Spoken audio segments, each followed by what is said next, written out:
السلام عليكم ورحمة الله. وعليكم السلام. الحمد لله وحده والصلاة والسلام على من لا نبي بعده. أما بعد فأعوذ بالله من الشيطان الرجيم. حافظوا على الصلوات والصلاة الوسطى. عن أنس رضي الله تعالى عنه قال قال رسول الله صلى الله عليه وسلم أول ما يحاسب به العبد يوم القيامة الصلاة فإن صلحت صلح له سائر عمله وإن فسدت فسد سائر عمله. رواه أبو داود بسند صحيح. عن أبي هريرة رضي الله تعالى عنه قال قال رسول الله صلى الله عليه وسلم الصلاة ثلاثة أثلاث الطهور ثلث والركوع ثلث والسجود ثلث فمن أداها بحقها قبلت منه صلاته وقبل سائر عمله وإن ردت عليه صلاته رد عليه سائر عمله. رواه النسائي بسند صحيح. সম্মানিত উপস্থিতি, প্রশংসা আল্লাহর জন্য, শান্তি অবতীর্ণ হোক আল্লাহ রাসূলের উপর সাল্লাল্লাহু আলাইহি ওয়াসাল্লাম। আজকের এই দিনী বৈঠকে সংক্ষিপ্ত সময়ে বক্তব্যের বিষয় সালাত, নামাজ। ইবাদতের জগতে সবচেয়ে গুরুত্বপূর্ণ, সবচেয়ে ব্যতিক্রম, ভিন্ন ধরনের ইবাদত হলো সালাত। সালাত এমন একটি ইবাদত যার উপরে নির্ভর করে অন্যান্য ইবাদত। যদি আপনার সালাত কবুল হয় তাহলে বাকি ইবাদত বিচারের মাঠে কবুল হবে, নেকি পাওয়া যাবে। আর যদি সালাত কবুল না হয় তাহলে বাকি ইবাদত বাতিল বলে গণ্য হবে। আমরা বিভিন্ন দিনে অবগত হয়েছি যে ইবাদতের জগতে সবচেয়ে দামি ইবাদত সিয়াম, রোজা। কেননা তার বিনিময় আল্লাহ নিজে হাতে দিবেন। দুনিয়াতে এমন কোনো ইবাদত নেই যার বিনিময় আল্লাহ নিজে হাতে দিবেন সিয়াম, রোজা ছাড়া। হজ একটি দামি ইবাদত, এরপরেও আল্লাহ তার বিনিময় নিজে হাতে দিবেন না। রাসূল সাল্লাল্লাহু আলাইহি সাল্লাম বলেছেন, আল্লাহর ভয়ে এক ফোঁটা চোখের পানি সবচেয়ে প্রিয় পছন্দনীয় কাজ। রাসূল সাল্লাল্লাহু আলাইহি সাল্লাম বলেন, লা ইয়ালিজার রাজুলু আন্নারা বাকা মিন খাশিয়াতিল্লাহ হাত্তা ইয়ালিদাল লাবানু ফি দার'i। গাভী বাট ওলান থেকে দুধ বের করে ভিতরে ঢোকানো যায় না, যেমন আল্লাহর ভয়ে কাঁদে যে সে জাহান্নামে যাবে না, তেমন গাভীর বাট ওলান থেকে দুধ বের করে ভিতরে ঢোকানো যায় না, যেমন আল্লাহর ভয়ে কাঁদে যে সে জাহান্নামে যাবে না, তেমন অতীব গুরুত্বপূর্ণ ইবাদত আল্লাহর ভয়ে কেঁদে এক ফোঁটা চোখের পানি ঝরানো, এরপরেও নেকি আল্লাহ নিজে হাতে দিবেন না। নিজে হাতে দিবেন আল্লাহ নেকি। তার একটি ইবাদত পৃথিবীতে আছে, সে ইবাদতের নাম সিয়াম, রোজা থাকা। বৃহস্পতিবার, সোমবার সিয়াম থাকুন। এই দুই দিনে সাপ্তাহিক রিপোর্ট আল্লাহর দরবারে পেশ করা হয়। আল্লাহর নবী বলেছেন, আমি ভালোবাসি, আমার মন চাই, আমাকে ভালো লাগে। তোমাদের প্রয়োজন যদি থাকে এখন মেটাতে হবে না, এখন কোনো প্রয়োজন মেটানোর কাজ গ্রহণ হবে না। অনেকদিন থেকে আপনাদের এখানে প্রচার হচ্ছে, অনেকেই বাড়িতে শুয়ে আছেন। কেন আছেন আমি জানি না। আপনি বাড়িতে থেকে কি দেখাতে চাচ্ছেন, কি বা করেন আপনি? আপনি স্ত্রী সপরিবারে সবাই জানছেন যে একটা দিনই বৈঠকের ব্যবস্থা করা হয়েছে। আল্লাহর কসম, আমি আমার বক্তৃতার জগতে অপ্রয়োজনীয় কথা বলি না, বলার চেষ্টা করি না। আমি আপনার জন্য এসেছি। আপনি বাড়িতে থেকে আমাকে কি দেখাতে চাচ্ছেন? এটা আপনার ভিত্তি কি? বা এখানে এসে আপোষে গল্প করে আপনি আমাকে কি দেখাতে চাচ্ছেন? দয়া করে যে যেখানে আছেন দোকানপাট বন্ধ করে, চলাচল বন্ধ করে, লেনদেন ক্রয় বিক্রয় বন্ধ করে কিছুক্ষণ অপেক্ষা করুন। আপনার আমি কিছু না কিছু উপকার করবই করবো ইনশাল্লাহ। আপনার সাথে আমি ওয়াদাবদ্ধ, ইনশাল্লাহ আপনার আমি কিছু উপকার করবই করবো ইনশাল্লাহ।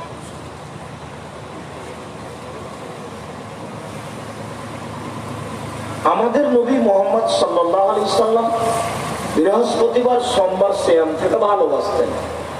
তিনি বলেছেন, আমার মন চায়, আমাকে ভালো লাগে, আমার যখন রিপোর্ট পেশ করা হবে পাপ নেকির, তখন আল্লাহ দেখুক যে আমি সিয়াম আছি, আমার রিপোর্টের সময় দেখুক। তো যেহেতু বৃহস্পতিবার সোমবার রিপোর্ট পেশ করা হয়, সেই জন্য আমি বৃহস্পতিবার সোমবার সিয়াম। আর বাৎসরিক রিপোর্ট পেশ করা হয় শাবান মাসে। তো তার জানা ছিল না সেদিন কোন দিন। তখন শাবান মাসে তিনি বেশি বেশি সিয়াম থাকতেন রিপোর্ট ধরার জন্য। যদিও আমার মাঝাবি ভাইয়েরা কিভাবে কিভাবে জেনে নিয়েছেন সেদিন 15 শাবান। এর প্রমাণে কোনো দলিল পেশ করা যায় না। বাৎসরিক রিপোর্ট ধরতে হলে শাবান মাসে বেশি বেশি সিয়াম পালন করতে হবে, এটাই ঠিক। যেহেতু আমাদের নবী মুহাম্মদ সাল্লাল্লাহু আলাইহি সাল্লাম শাবান মাসে রিপোর্ট ধরার জন্য বেশি বেশি সিয়াম পালন করেছেন। ইবাদতের জগতে সিয়াম যত দামি ইবাদত হোক না কেন, যদি আপনার নামাজ সালাত না থাকে তাহলে সিয়ামের ইবাদত কেটে দেওয়া হবে, এটা বাতিল। ইবাদতের জগতে ব্যতিক্রম বিরল ভিন্ন ধরনের হলো সালাত। যে ইবাদতের কাছে, ইবাদতের জগতে কোনো ইবাদত ধারে কাছে যেতে পারবে না, এটা নাই তো আর কিছুই নেই। অনেক দিনই বলেছি আপনাদেরকে আমি, ইবাদতের জগতে সবচেয়ে শক্তিশালী ক্ষমতাধর পাওয়ারফুল ইবাদত হলো দান। যতক্ষণ পর্যন্ত আপনার বিচারের মাঠে বিচার না হচ্ছে, ততক্ষণ পর্যন্ত দান আপনাকে ছায়া করে থাকবে বিচারের মাঠে। অথচ সেল এভাবে আসবে না, অথচ হজ এভাবে আসবে না, অথচ জিকির আজকার তাসবিহ তাহলিল সুবহানাল্লাহ আলহামদুলিল্লাহ এভাবে আসবে না। আসবে দান। দান যতই শক্তিশালী ইবাদত হোক, যদি আপনার বিচারের মাঠে সালাত না থাকে তাহলে দান বাতিল বলে গণ্য হবে। আমি বলিনি এই কথা, মুহাম্মদ সাল্লাল্লাহু আলাইহি সাল্লাম বলেছেন। এক ফোঁটা চোখের পানি আল্লাহর কাছে সবচেয়ে বেশি প্রিয় ইবাদত, এর তুলনায় কোনো বেশি প্রিয় ইবাদত নেই। দিন রাত কান্নাকাটি করছেন, চোখের পানি ঝরছে আল্লাহর ভয়ে, কিন্তু আপনার সালাত কবুল হয়নি, সালাত নেই, তখন এই কান্নাকাটি ইবাদতের নেকি বাতিল বলে গণ্য হবে, যা রাসূল সাল্লাল্লাহু আলাইহি ওয়াসাল্লাম বলেছেন। মর্মে সকল দিনই ভাই বোনকে সালাত আদায় করতে হবে জরুরি ভিত্তিতে।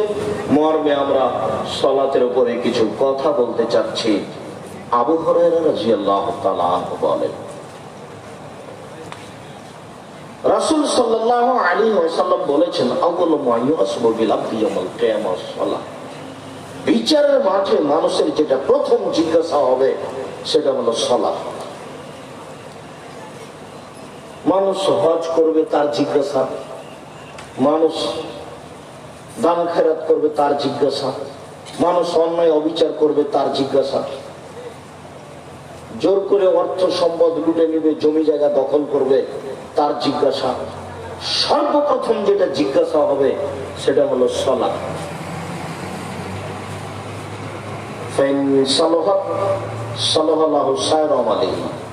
যদি তার সালাত টিকে যায়, সব ইবাদত টিকে যাবে, পেয়ে যাবে। ফাসাদাত, সালাত যদি বাতিল হয়, ফাসাদাত সায়রু আমালিহি, তাহলে তার সব আমল বাতিল হবে, কোনো আমল সে দেখতে পাবে না, তার খাতায় থাকবে না। এই কথা মুহাম্মদ সাল্লাল্লাহু আলাইহি সাল্লাম বলেন। আনাস রাদিয়াল্লাহু তাআলা আনহু বলেন, রাসূল সাল্লাল্লাহু আলাইহি ওয়াসাল্লাম বলেছেন, as-salatu salasatu aflasin, সালাত তিন ভাগে বিভক্ত। আর তহুর সলুশন, ওযু হলো তিন ভাগের এক ভাগ। ও রুকু সলুশন, রুকু হলো তিন ভাগের এক ভাগ। ও সুজুদ সলুশন, সিজদা হলো তিন ভাগের এক ভাগ।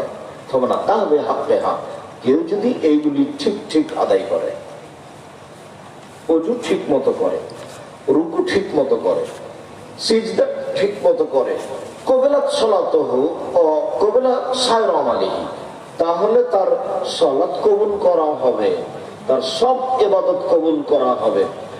রুদ্দাত আলাইহি সালাতুহু, আর যদি সালাত তার কাছে প্রত্যাখ্যান করা হয়, রুদ্দাত আলাইহি সায়রু আমালিহি, তাহলে তার সব আমল বাতিল বলে গণ্য হবে, সব প্রত্যাখ্যান করা হবে, কোনো ইবাদত কবুল হবে না।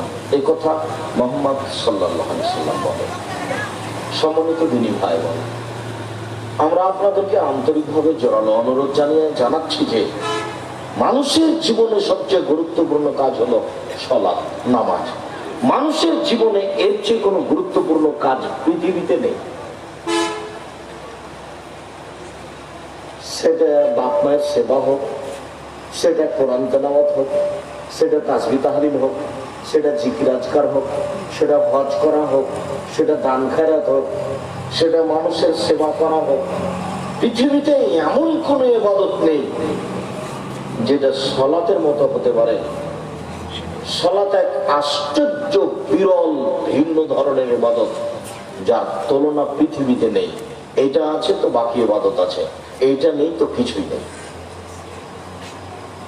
সালাত আজকের আলোচনায় সংক্ষিপ্ত বিবরণে সালাতের ফজিলত না বলে সালাত আরম্ভ হওয়ার সূচনা।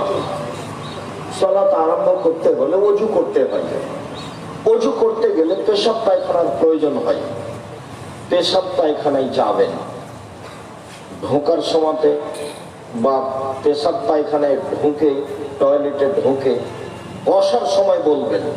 ঢুকলেই দোয়া পড়া যাবে না এই কথা নয়, কিন্তু যখন পেশাব পায়খানা আরম্ভ হয়েছে তখন দোয়া পড়া যাবে না, এটা হলো কথা।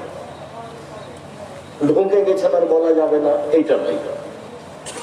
আল্লাহুম্মা ইন্নী আউযু বিকা মিনাল খুবুসি ওয়াল খাবাইস, নিশ্চয় আমি অপবিত্র জিন জিন্নি থেকে তোমার কাছে আশ্রয় চাচ্ছি, শয়তান থেকে তোমার কাছে আশ্রয় চাচ্ছি। টয়লেট, পেশাবখানা, পায়খানা হলো জিন থাকার জায়গা, শয়তান সেখানে থাকে। রাসূল সাল্লাল্লাহু আলাইহি সাল্লাম বলেন, কেউ যদি এই দুয়ার পূর্বে বিসমিল্লাহ বলে, বিসমিল্লাহি আল্লাহুম্মা ইন্নী আউযু বিকা মিনাল খুবুসি ওয়াল খাবাইস, তাহলে শয়তান তার লজ্জা স্থান দেখতে পাবে না, ক্ষতিও করতে পারবে না। আর যদি বিসমিল্লাহ ছেড়ে বলেন, তাহলে লজ্জা স্থান দেখতে পাবে কিন্তু ক্ষতি করতে পারবে না। আমি আল্লাহকে বলেছি, ওর ক্ষমতা বন্ধ হয়ে গেছে। আল্লাহ নবী বলেছেন, বিসমিল্লাহ বলে যে দরজায় দরজা নাই, যে বাড়ির বাহির দরজা নেই, সেই বাড়ির দরজায় যদি বিসমিল্লাহ বলে একটা কাঠ খড়ি, একটা টুকরা কিছু বিসমিল্লাহ বলে রেখে দেয়, তাহলে সকাল পর্যন্ত এই দরজা দিয়ে শয়তান ঢুকতে পারবে না। এই কথা মুহাম্মদ সাল্লাল্লাহু আলাইহি সাল্লাম বলেন, হাদিস বুখারী মুসলিম। এর কোনো ক্ষমতা নেই, বিকলঙ্গ নীতি। দোয়া পড়বেন বিসমিল্লাহ বলে, অন্ধ হয়ে যাবে, আপনাকে দেখতে পাবেন না, ক্ষমতা খর্ব হয়ে গেছে।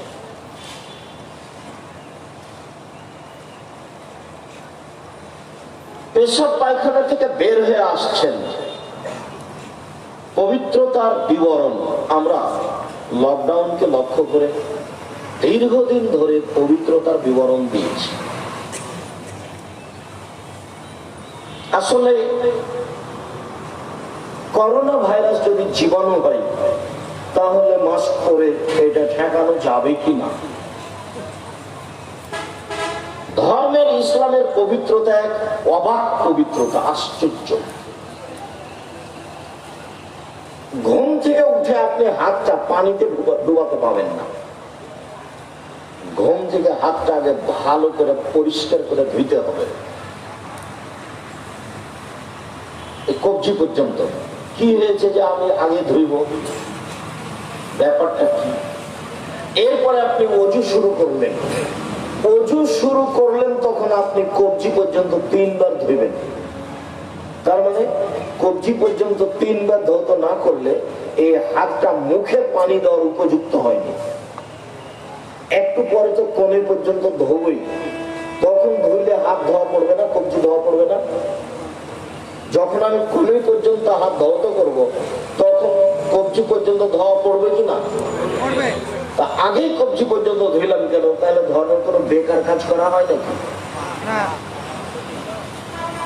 তার মানে কবজি পর্যন্ত ধুইলে এই হাত দিয়ে এখন পানি মুখে দেওয়া যাবে, হাত এখন উপযুক্ত হয়েছে।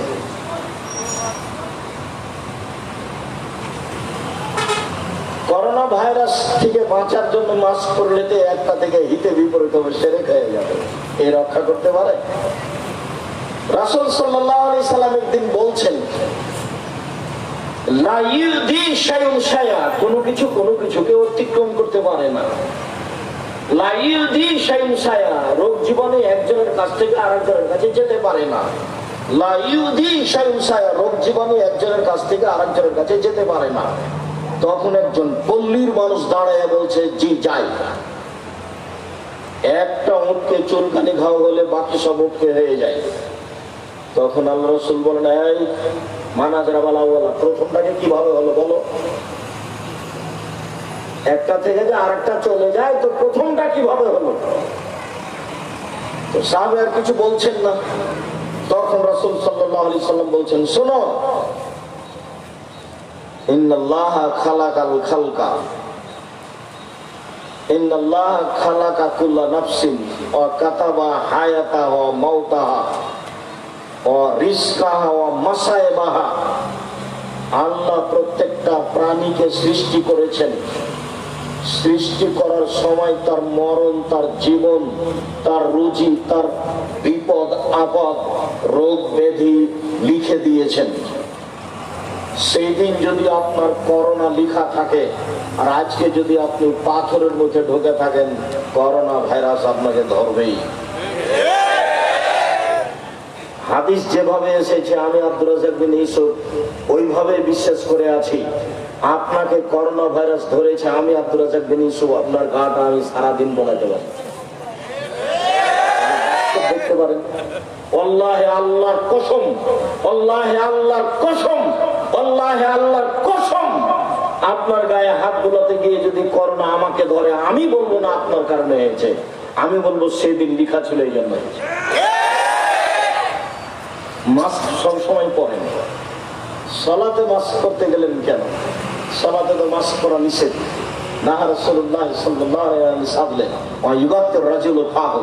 রাসূল সাল্লাল্লাহু আলাইহি সাল্লাম টাকনোর নিচে কাপড় ঝুলিয়ে পড়তে নিষেধ করেছেন এবং সালাতের মধ্যে মুখ ঢাকতে নিষেধ করেছেন। করোনা তো মরে যান, তবু মরতে তো হবে একদিন, দুদিন আগেই হলো তাতে কি? ওরা আমি 5 পয়সা দাম দিলে একবারে 0 দাম দিল। ওরা আমার কাছে সরিষার পরিমাণ দাম নেই, ওটা আমি কোন সময় ভাবি না। সবাই যদি চতুর্দিক যদি খালি করোনায় ঘেরা থাকে, তা আমার অন্তরে একটু দ্বিধা হবে না যে কে জানি লাগতেও পারে, এইরকম আমার অন্তরে দ্বিধা হবে না। আমি এই নীতি থেকে এত উপরে এবং এর উপরে আমার এত ভিড় নেই। ফাঁকা হয়ে সালাত আদায় করার তো কোনো প্রশ্নই আসে না। আর আমি তো বক্তব্যে কঠোর ভাবে বলেছি যে রাসূল সাল্লাল্লাহু আলাইহি সাল্লাম বলছেন, মান সাদ্দা ফুরজাতান বানাল্লাহু লাহু বাইতান ফিল জান্নাহ, কেউ যদি দুইজনের ফাঁকা বন্ধ করে আল্লাহ তার জন্য জান্নাতে ঘর বানাবেন। আমি দেখি না শরীয়তে প্রাচীরের মতো হয়ে কাতারে সলাতে দাঁড়াতে হবে, এই বিষয়টি রাসূল যত কঠোর ভাবে দেখেছেন শরীয়তের আর কোনো বিষয়ে তো কঠোর ভাবে দেখেননি। 23 বছর জীবনে এমন কোনোদিন এক অক্ত পার হয়নি যেই অক্তে মুখামুখি না হয়ে কাতার সোজা করুন, প্রাচীরের মতো হয়ে দাঁড়ান, ফাঁকা বন্ধ করুন, ওই যে দেখছি শয়তান ঢুকছে ছাগলের বাচ্চার মতো হয়ে, ফাঁকা বন্ধ করুন, এরকম না বলে তিনি কোনোদিন সালাত শুরু করেছেন এরকম ঘটেনি। অথচ বলা লাগে না, রাসূলকে দেখলেই সাহাবীগণ করেন। দেখবেন, এই ছেলে তোর গায়ে হাত দিয়েছো নাকি, রেডি হও। দেখবে তুমি সাহাবীগণের অনুসরণ। 23 বছর যাবত কথায় কথায় বলতে হবে, কথায় কথায় বলেছেন মানে এর গুরুত্ব দেখিয়েছেন। দেখবে তুমি রাসূল সাহাবীগণের অনুসরণ। এদিকে দেখো, আল্লাহর নবী জুতা পায়ে দিয়ে সালাত আরম্ভ করেছে, তখন জুতাতে ময়লা ছিল, জিবরাইল এসে বলছেন জুতা খুলেন। আল্লাহ রাসূল সালাতের মধ্যে জুতা খুলে দিয়েছে, সাহাবীগণ খুলে দিয়েছে। এখন সালাতের পরে আল্লাহ রাসূল দেখছেন সবাই জুতা খুলে দিয়েছে। আল্লাহ রাসূল বলছেন, কি ব্যাপার তোমরা জুতা খুলেছো কেন? তো সাহাবীগণ বলছেন, আপনাকে দেখলাম এই জন্য। আরে আরে আমার ব্যাপারটা হলো, জিবরাইল আমাকে এসে বললেন যে আপনার জুতাতে ময়লা, সেই জন্য আমি খুলে দিয়েছি। তো তোমাদের জুতাতে ময়লা এটা কে বলল? বলেন তো আমি এ বলে কি দেখাতে চেয়েছি আপনাদেরকে? আনুগত্য, অনুসরণ। অনুসরণ বলা লাগেনি। তার মানে 23 বছর জীবনে কোনো একদিন কোনো এক অক্ত না বলে তিনি সালাত শুরু করেননি। তার মানে এটা কত গুরুত্ব! এটা মরে যাওয়া ভালো, ফাঁকা করা তো বহু দূরের কথা, অসম্ভব হতে পারে না। মুহাম্মদ সাল্লাল্লাহু আলাইহি ওয়াসাল্লামকে আবার পৃথিবীতে আসতে হবে এবং ঘোষণা দিতে হবে, আমি মুহাম্মদ সাল্লাল্লাহু আলাইহি ওয়াসাল্লাম পৃথিবী জাতির সামনে ঘোষণা দিয়ে যাচ্ছি যে মানুষ 3 ফুট দৌড়ে দৌড়ে দাঁড়াতে পারে সালাতে, যেহেতু কিয়ামত পর্যন্ত আর কোনোদিন আসবেন না, কাজে এই সিদ্ধান্ত আর কোনোদিন পরিবর্তন হবে না। এবং কাবা ঘর কেন, সারা পৃথিবীর মানুষ যদি ফাঁকা হয়ে মরা পর্যন্ত দাঁড়ায় কিয়ামত পর্যন্ত, তবে এর বৈধতা আসবে না। বৈধতা নিয়ে আসতে হলে আবার কাকে আসতে হবে দুনিয়ায়? মুহাম্মদ সাল্লাল্লাহু আলাইহি ওয়াসাল্লাম। যেহেতু তিনি কিয়ামত পর্যন্ত আর কোনোদিন আসবেন না, কাজের বৈধতা কোনোদিন আর হবে না। সমস্যা কিসের সমস্যা? আল্লাহ নবী বলছেন যে সকালে মুমিন বিকালে কাফের হবে। সেইটা হয়েছে এখন। ইংরেজদের যুগে হাজারো আলেম ওলামা দেশবাসী ধ্বংস হয়ে গেল, তারা শরীয়ত পরিবর্তন করলো না, বুকে হাত বাঁধবে, বলছে ফাঁসি হবে, বুকে হাত বাঁধবো, জোরে আমিন বলবো, ফাঁসি হবে। এটাই শরীয়ত মনে করে এইভাবে থেকে গেছে, দুনিয়া থেকে চলে গেছে, ফাঁসি হয়ে গেছে, পিছনে হটেনি। ঠিকই বললো, সুন্দর করে শরীয়তকে উপেক্ষা করে সালাত আদায় করছে। বলছিলাম, আপনি শরীয়তের পবিত্রতা দেখলে অবাক হয়ে যাবেন।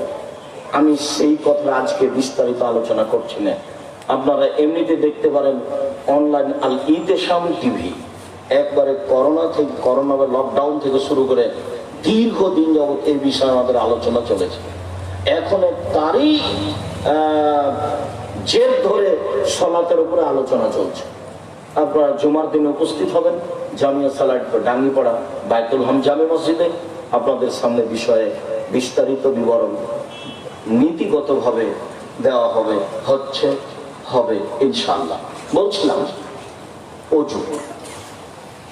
রাসূল সাল্লাল্লাহু আলাইহি ওয়াসাল্লাম বলেন, আলা আদুল্লুকুম মা ইয়ামুল্লাহু বিল খাতায়া ওয়া ইয়ারফাউ বিদ দারাজাত। শোনো, আমি তোমাদের একটা আমলের কথা বলে দেব যাতে তোমাদের পাপ মিটে যাবে, মান বেড়ে যাবে। শোনো, আমি কি তোমাদের একটা আমলের কথা বলে দেব? বলে দিব নাকি? যাতে পাপ মিটে যাবে, মান বেড়ে যাবে। আলু বাবা, হ্যাঁ বলবেন না কেন, বলেন সেটা কি? যাতে মান বেড়ে যাবে, পাপ মিটে যাবে। তখন আল্লাহ রাসূল বলছেন, শোনো, এটা হলো ইসবাগুল ওযু আলাল মাকারিহে। কষ্টের সময় শীতের দিনে ভালো করে ওযু করলে মান বেড়ে যাবে, পাপ মিটে যাবে। কাসরাতুল খুতা ইলাল মাসাজিদ, বেশি বেশি পায়ে হেঁটে মসজিদে যেতে হবে। মসজিদ থেকে যদি বাড়ি দূরে হয়, পায়ে হেঁটে মসজিদে গেলে পাপ মিটে যাবে, মান বেড়ে যাবে। 3, ইন্তেজারুস সালাহ বাদাস সালাহ, এক সালাতের পরে আরেক সালাতের অপেক্ষা করতে হবে।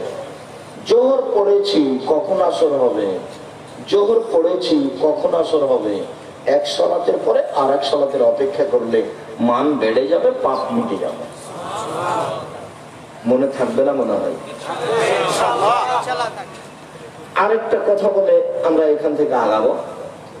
আব্দুল্লাহ ইবনে আব্বাস রাদিয়াল্লাহু তাআলা আনহু বলেন, রাসূল সাল্লাল্লাহু আলাইহি ওয়াসাল্লাম বলছেন যে একদা আমাকে আল্লাহ তাআলা বলছেন, মুহাম্মদ হাল তাদরি ফিমা ইয়াক্তাসিবুল মালাউল আলা, আচ্ছা মুহাম্মদ আপনি বলতে পারেন উপরে কি নিয়ে হইচই হচ্ছে? আচ্ছা মুহাম্মদ আপনি বলতে পারেন উপরে কি নিয়ে হইচই হচ্ছে? বলে না। জি হ্যাঁ আমি বলতে পারি। আল্লাহ আমি বলতে পারি উপরে কি নিয়ে হইচই হচ্ছে। আল কাফারাত, মানুষের পাপ মিটে যাবে কি করলে এই নিয়ে হইচই হচ্ছে। ফেরেশতাগণ বলছেন যে এই করলে পাপ মিটে যাবে। ফেরেশতাগণ বলাবলি করছেন যে এই করলে পাপ মিটে যাবে। এই নিয়ে ফেরেশতাগণ বলাবলি করছেন। আল কাফারাত, পাপ মিটে যাবে এই কাজ করলে। এক, আল মাকসু ফিল মাসাজিদ বাদা সালাওয়াত, সালাতের পরে মসজিদে বসে বসে তাসবিহ তাহলিল জিকির আজকার করলে পাপ মিটে যাবে, মান বেড়ে যাবে। সালাতের পরে মসজিদে বসে বসে জিকির আজকার করলে পাপ মিটে যাবে, এই নিয়ে হইচই হচ্ছে। আপনার স্বভাবের কথাটা বলি। আপনার স্বভাব হলো যে একদিন একেবারে কোন রকম করে জুমার দিনে যান, আর যেমন সালাম তেমনি দাঁড়িয়ে গেছে। নীতি পরিবর্তন করেন, কাউকে বলা লাগবে না। নীতি পরিবর্তন করেন, জজ কোর্টও নয়, হাইকোর্টও নেই। অর্থ সম্পদকে লুটে নিচ্ছে না, জুতা নিয়ে কেউ পালিয়ে যান, যাই যাও কি আছে। আপনি সালাম ফিরার সাথে সাথে দাঁড়িয়ে গেলেন কেন? এক, সালাতের পরে মসজিদে বসে জিকির করলে পাপ মিটে যাবে। 2, জামাত, পায়ে হেঁটে মসজিদে গেলে পাপ মিটে যাবে। 3, ইসবাগুল ওযু আলাল মাকারিহে, কষ্টের সময় শীতের দিনে ভালো করে ওযু করলে পাপ মিটে যাবে, মান বেড়ে যাবে। কথা কিন্তু আমার এইটা, ভালো করে ওযু করলে পাপ মিটে যাবে, মান বেড়ে যাবে। এইবার ওযু 1 মিনিট দেখাচ্ছি ভালো করে, তার আগে আপনাকে দেখাই ওযু শেষে উমর রাদিয়াল্লাহু তাআলা আনহু বলেন, রাসূল সাল্লাল্লাহু আলাইহি ওয়াসাল্লাম বলেছেন, নিকুল বাদাল ওযু, কেউ যদি ওযুর পরে বলে আশহাদু আল্লা ইলাহা ইল্লাল্লাহু ওয়াহদাহু লা শারীকা লাহু ওয়া আশহাদু আন্না মুহাম্মাদান আবদুহু ওয়া রাসূলুহু, তাহলে তার জান্নাতের সবটি দরজা খুলে দেওয়া হবে। ফালাদখুলু মিনাইয়া বাবিন মিনাল আবওয়াব, সে তখন জান্নাতের যে কোনো দরজাতে ঢুকতে পারে। বুখারী মুসলিম। জান্নাতের যে কোনো দরজায় ঢুকতে পারে, বুখারী মুসলিম। আপনি ওযুর পরে যদি বলেন আশহাদু আল্লা ইলাহা ইল্লাল্লাহু ওয়াহদাহু লা শারীকা লাহু ওয়া আশহাদু আন্না মুহাম্মাদান আবদুহু ওয়া রাসূলুহু, আমি সাক্ষ্য দিচ্ছি আল্লাহ ছাড়া কোনো মাবুদ নেই, আমি সাক্ষ্য দিচ্ছি মুহাম্মদ আল্লাহর রাসূল, তার কোনো শরীক নাই আল্লাহ। এই দোয়া যদি আপনি পড়েন ওযুর পরে, তাহলে জান্নাতের 8টি দরজা খুলে দেওয়া হবে, যেটা দিয়ে আপনার ইচ্ছা প্রবেশ করবে। আব্দুর রাজ্জাক সাহেব, আমরা যে মুখস্থ করেছিলাম আল্লাহুম্মা জাল্লি মিনাত তাওবিন ওয়া জাল্লি মিনাল মুতাতাহহিরিন, আল্লাহ তুমি আমাদেরকে তওবাকারীদের অন্তর্ভুক্ত করো, তুমি আমাদের পবিত্রদের অন্তর্ভুক্ত করো। হ্যাঁ, এটা বলতে পারেন, হাদিস ঠিক আছে, তবে নেকি কি হবে তা রাসূল সাল্লাল্লাহু আলাইহি ওয়াসাল্লাম বলেন। নেকি হবে, তবে কি হবে এমনটা বলেন। আর যদি এই কালেমা পড়েন তাহলে সব দরজা খুলে গেছে। সুন্দর ওযু, 1 মিনিট পেশাব পায়খানা থেকে ফিরে এসে সুন্দর করে ওযু করবেন। আয়েশা রাদিয়াল্লাহু তাআলা আনহা বলেন, কানাত ইয়াদু ইয়ুমনা লিতামিহি ওয়া লিতুহুরিহি, রাসূলের ডান হাতটা ছিল ওযুর জন্য আর খাদ্য পানির জন্য, ওয়া ইয়াদুহুল ইসরা লিখালাইহি ওয়া মা কানা মিন আদা, বাম হাতটা পেশাব পায়খানার জন্য আর অপবিত্র খারাপ কিছুর জন্য। ভুলেও কোনোদিন বাম হাতে চা পান করবেন না। আর কেউ যদি বাম হাতে চা পান করে তাহলে তাকে ঠেকাবেন, ছি ছি ছি ছি ছি ছি ছি ছি, নাউজুবিল্লাহ। শয়তান খায় বাম হাতে। কে খায়? শয়তান খায়। রাসূল সাল্লাল্লাহু আলাইহি ওয়াসাল্লাম বলছেন, লা ইয়াকুলান্না আহাদুকুম বিশিমালিহি ওয়া লা ইয়াশরাবান্না বিহা, অবশ্যই অবশ্যই তোমাদের কেউ যেন বাম হাতে না খায়, বাম হাতে পান না করে, কেননা শয়তান বাম হাতে খায়, শয়তান বাম হাতে পান করে। বলেও কোনো সময় বাম হাতে কোনো কিছু খাবেন না। সিগারেটটা ধরে আছে বাম হাতে, সিগারেট এমনিতেই হারাম, এটা আরো হারাম। বাম হাতে গিলাস ধরবেন না। বক্তব্য শুনে মুনাফিকি করার চেষ্টা করিয়েন না। আমি ব্যক্তিগত কোনো কথা বলিনি, আপনার কিছু উপকার করতে চাই। আপনিও মানুষ, আজ হোক আর কাল হোক একদিন চলে যেতে হবে, এই কথাই ঠিক। আগে হোক আর পরে হোক। দীর্ঘদিন ধরে দেখে আসছিলাম শ্যাম মাস্টারকে, এই নদাপাড়া মাদ্রাসার সাথে জড়িত ছিলেন। হাফিজউদ্দিনকে দেখলাম, তারা আজকে দুনিয়া থেকে চলে গেছেন। তারা অনেক বড় সমাজসেবক ছিলেন। আল্লাহ তাদের জান্নাতবাসী করুক, তাদের কবরের শাস্তি মাফ করুক। এলাকা থেকে যারা চলে গেছে তাদেরকে আল্লাহ জান্নাতবাসী করুক, তাদের কবরের শাস্তি মাফ করুক। সম্মানিত দিনী ভাই বোন, যাওয়ার পালা আছে, আজ হোক আর কাল হোক। চট করে একটা কথা মনে পড়লো, 1 মিনিট, মনে কিছু নিয়েন না। কথা যদি আপনার গায়ের উপরে লাগে তবু আপনি মনে কিছু নিয়েন না, লাগতেও পারে। যখন আমি এখানে বাসা করি, যখন লেবার মিস্ত্রি কাজ আরম্ভ করেছে, তখন পাড়ার ছেলেরা গিয়ে হাতুড়ি দিয়ে কয়েকজনকে মেরে তাড়িয়ে দিচ্ছে। কি না তো 50,000, 2 লক্ষ টাকা লাগবে। তো সাহর কাছে বিচার দেওয়া হলো। তো উনি বললেন ঠিক আছে, বিচার করে দেবো। তো গেলাম আমি, আরো লোকজন আছে। একটা লোক স্বাধীন নামে, ওই পাড়া স্বাধীন তার নাম।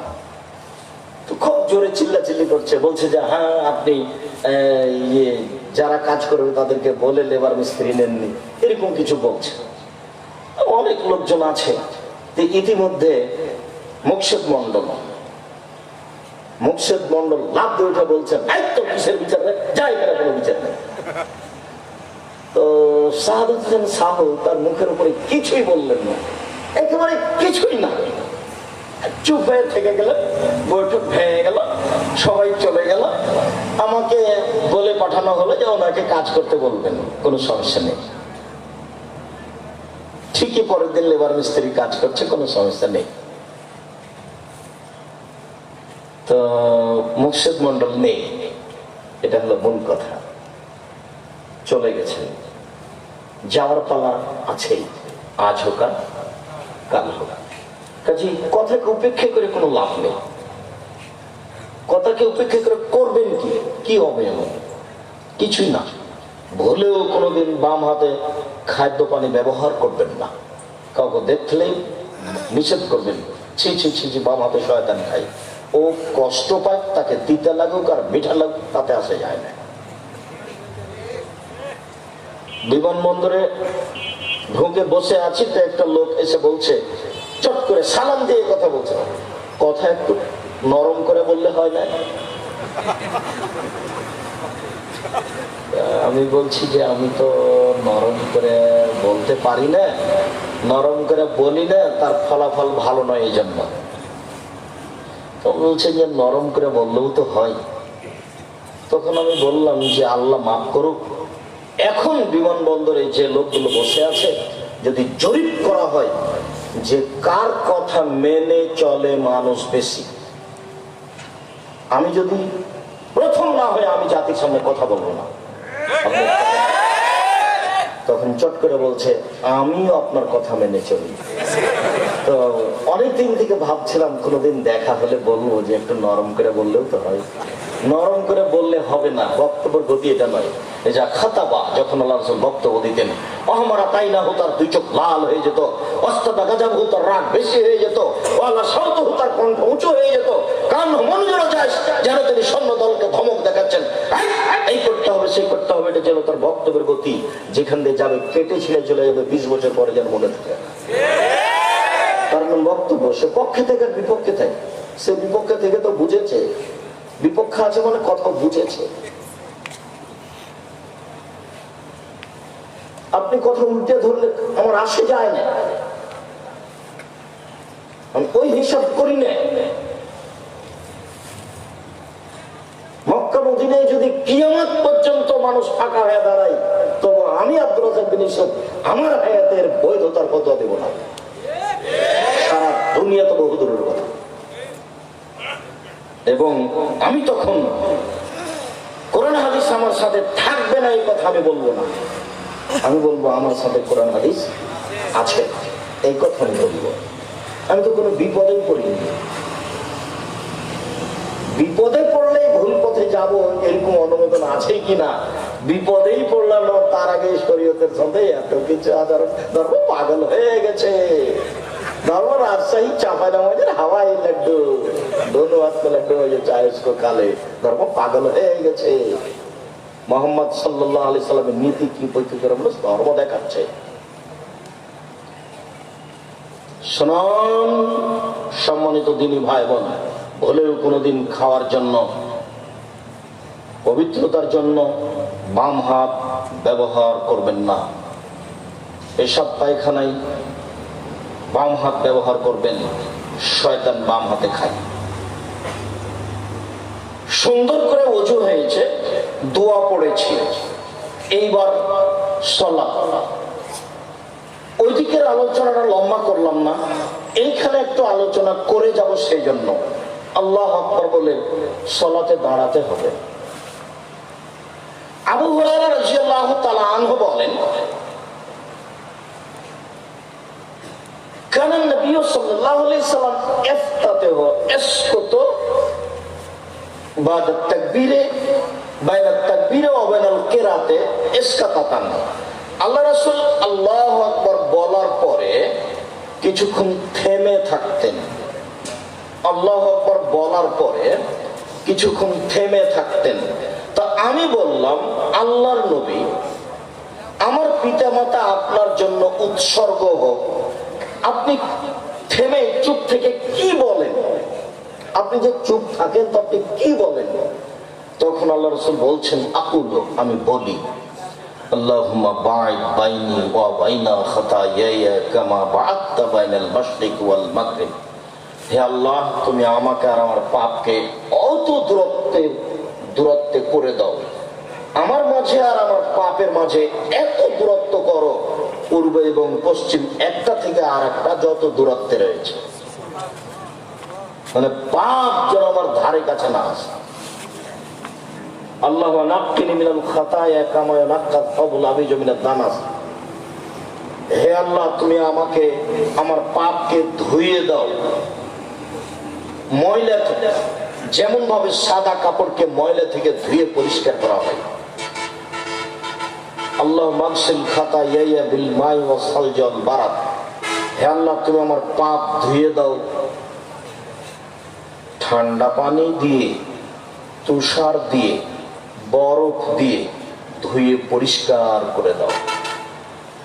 এইটা একটা দোয়া করতে পারেন তাকবীরে তাহরিমার পরে। তাকবীরে তাহরিমার পূর্বে একটু কথা বলে রাখি, দাঁড়াবেন, দুই পায়ের মাঝে ফাঁকা রাখবেন, শরীরের ভারসাম্য বজায় রাখতে যতটুকু ফাঁকা রাখা লাগে। দুই পা জমা রাখলে ভারসাম্য রাখা যাবে না। আর মহিলা বৈঠকে চাঁপাইনবাবগঞ্জে বলা হয়েছে যে দুই পায়ের গোড়ালি জমা করে রাখতে হবে, কেননা দুই পা ফাঁকা থাকলে লজ্জাস্থানের যোগাযোগ মাটির সাথে হতে পারে, মাটি অভিশাপ করবে। আবার বৈঠকে বলা হয়েছে, বুবু তুমি যদি সালোয়ার কামিজ পরে থাকো ভালো কথা, আর যদি শাড়ি পরো তাহলে ল্যাঙ্গট পরতে হবে, অন্যথায় নামাজে দাঁড়ালে লজ্জাস্থানের যোগাযোগ মাটির সাথে হবে। বুবু মিথ্যা কথা বলেছে, ধর্মের নামে একটা অহেতুক নোংরা কথা বলেছে। এত কাপড়ের ব্যবস্থা ছিল না, আর এখানে শরীকে নোংরা কথা কেন? ভুলেও নয়, কখনো নয়। আল্লাহু আকবার বলে সালাতে দাঁড়াবেন, অজু সুন্দর করে করে আসবেন। ওখানে আর একটা কথা রেখে চলে এসেছি, প্রত্যেকটা অঙ্গকে 3 বার করে ধর নাম সুন্দর অজু, 3 বার পানি দেওয়া নয়। কবজি পর্যন্ত একবার ধুইতে গিয়ে 10 বার পানি লাগুক, সম্পূর্ণ যখন ভিজে গেছে তখন একবার ধোয়া। ভিজে জায়গায় পানি দিয়ে ধর নাম দ্বিতীয়বার ধোয়া, ভিজে জায়গায় পানি দিয়ে ধর নাম তৃতীয়বার ধোয়া। এ হলো সুন্দর অজু। কথা বুঝাতে পারি? রাসূল সাল্লাল্লাহু আলাইহি সাল্লাম বলেছেন, কেউ যদি সুন্দর করে অজু করে তারপরে 2 রাকাত সালাত আদায় করে, মনে মনে কথা না বলে, ওয়াজাবাত লাহুল জান্নাহ, সে জান্নাতে যাবেই। জরুরি, জান্নাত তার জন্য জরুরি। সুন্দর করে অজু করলেন, এই হলো সুন্দর অজু। আল্লাহু আকবার বলার পূর্বে কোনো দোয়া পড়বেন না। অজু করার পরে যে দোয়া পড়েছেন সেটাই। আল্লাহু আকবার বলার পূর্বে বিসমিল্লাহ বলবেন না। আল্লাহু আকবার এটা খুব পাওয়ারফুল শব্দ, খুব ক্ষমতাধর। আল্লাহু আকবার, এর পূর্বে বিসমিল্লাহির রহমানির রহিম, আল্লাহু আকবার জিনা।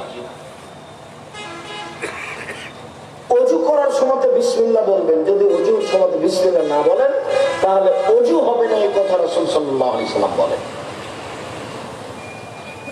অজু করার পরে মহিলাদের মাথা থেকে কাপড় পড়ে গেলে অজু ভেঙে যাবে, কথা মিথ্যে। অজু করার পরে নখ কাটলে অজু ভেঙে যাবে, কথা মিথ্যে। অজু করার পরে বাচ্চাকে দুধ খাওয়ালে অজু ভেঙে যাবে, কথা মিথ্যে।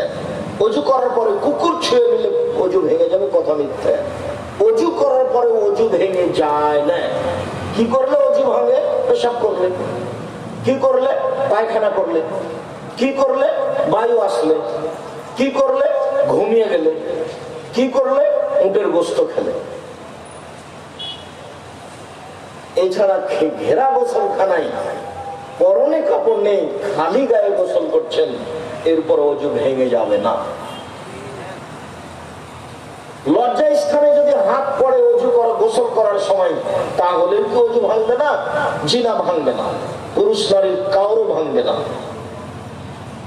কেউ যদি উত্তেজিত অবস্থায়,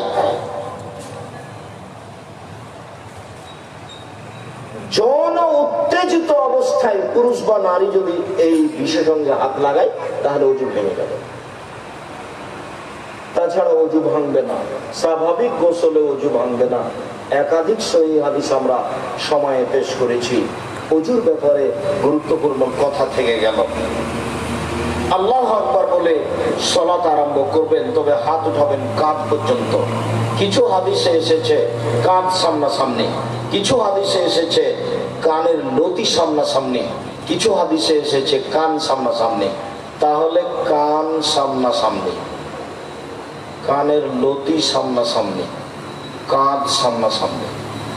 সবচেয়ে উপরে গেল কান, তারপরে কানের লতি একটু নেমে আসলো, তারপরে কাঁধ সামনাসামনি আর একটু নামলো। আল্লাহু আকবার বলে এরকম করবেন না, আল্লাহু আকবার, আল্লাহু আকবার, এরকম করবেন না। বুঝাতে পারিনি? এই মাপে সুন্দর করে হাত উঠাবেন। আল্লাহু আকবার। তারপরে বুখারী মুসলিমের হাদিস, কানা নাস ইউমারুনা আইয়াজার রাজুলু ইয়াদাহুল ইমনা আলা জিরাহিল ইসরা। বলা হতো যে, রাসূলের যুগে বলা হতো যে মানুষ ডান হাত বাম হাতের বাহুর উপরে রাখবে, ডান হাত বাম হাতের বাহুর উপরে রাখবে।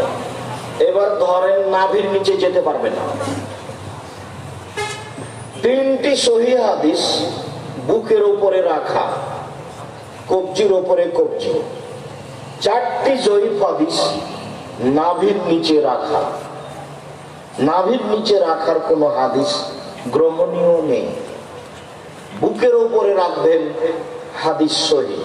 তারপরে এই সানা পড়বেন, তারপরে আপনি বলবেন আউযু বিল্লাহি মিনাশ শাইতানির রাজিম, মারদুদ বিতাড়িত শয়তান থেকে পরিত্রাণ চাচ্ছি, বিসমিল্লাহির রহমানির রহিম, পরম দয়াতা দয়ালুর নামে আরম্ভ করছি।